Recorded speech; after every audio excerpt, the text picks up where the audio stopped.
I met a gypsy. So let's throw you into that equation. You won your first Supercross, and let's say a guy like Jason Anderson wins his first Supercross. It's not a big deal. Like, you almost had more to lose at your first race than you had to, like, even if you won, if you got, if you didn't win, it was a bigger deal than if you won. So, like, talk about doing it when it counts. You were able to do it when it counted. So, what's it like for you, like, with that so much pressure, because, you've won, you're the, best mini cycle rider of all time. So, like, how is it to go into your first race at 16 years old with more to lose than more to win?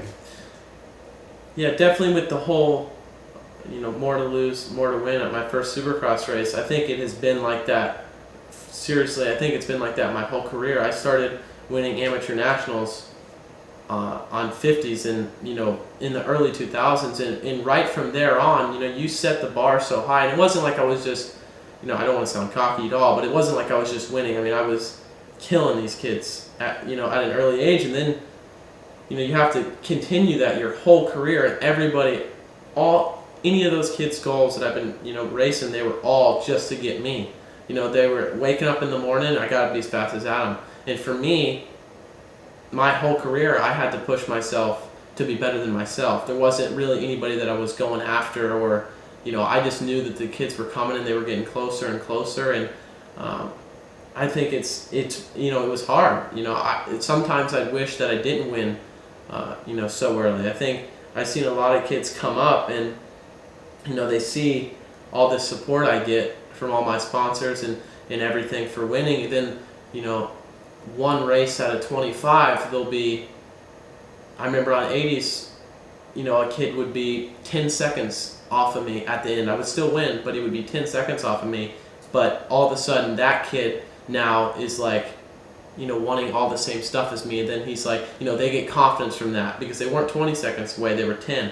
Then they get closer and closer and you got to up your game even more. And I think as a kid, it was really stressful. I was dealing with that. I was conscious of that since I've been on 65s. I knew it was at stake every time I was out on the track. It was, whether I was going to make it as a pro. Because if you do win so young and then you stop winning, it's completely different than if you weren't winning for so long. And then the last couple of years amateurs, you decide to step it up, and then everybody's like, oh, but that kid didn't deal with any pressure over the course of his career. He was just trying to get to the top. I think that was tough for me to try to stay on top. And, and when I did go pro, I think even leading up to the event in practice, I mean, I was horrible. I mean, it was my first year in Supercross.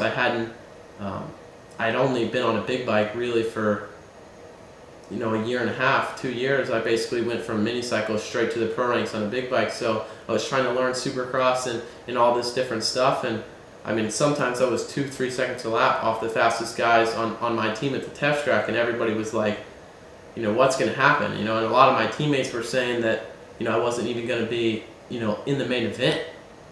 And I think when I went to the race, I was right there in practice, and I'm like, it's just something that comes over me when I go out there. And I think it's not anything that I even think about before I go out. It's just when I'm on the bike, it just happens. And I think once I realized that I was right there, like the rest was completely history. And I won my first race, and then after that next week when I went back to Florida and to ride, I was bad again.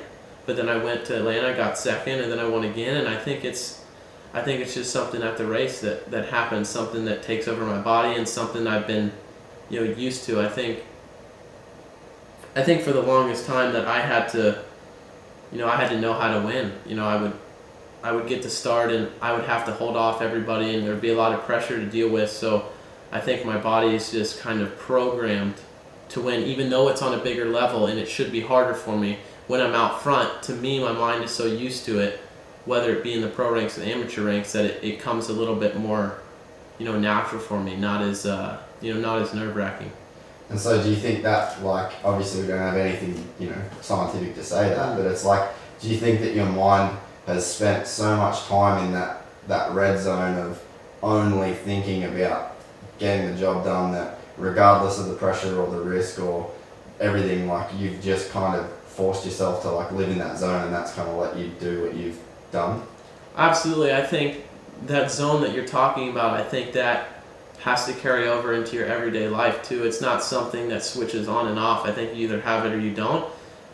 You know, and for me, like I said, I always had to be on top of my game. You know, for the amateur races, they happen all year round, and they're, you know, it's not like the pros where it's, you know, every weekend. You know, so you have to stay sharp all year. And yeah, I mean, if I dominated one race and then waited a couple of months and went to another race and lost, I was a loser. You know, there was no in between. There was no, you had a bad race or anything like that. So I had to definitely learn to mature at a super young age. And I mean, I think that's part of it too. I've always kind of been around older guys like Ryan and Ken, and I've never really been able to hang out with kids my age because they kind of don't understand where I'm coming from, you know. And I think being around those guys and kind of seeing the side they come from, you know, seeing their mental state, it helps me because, you know, I feel the same way, and we kind of share that common, I guess, belief, you would say.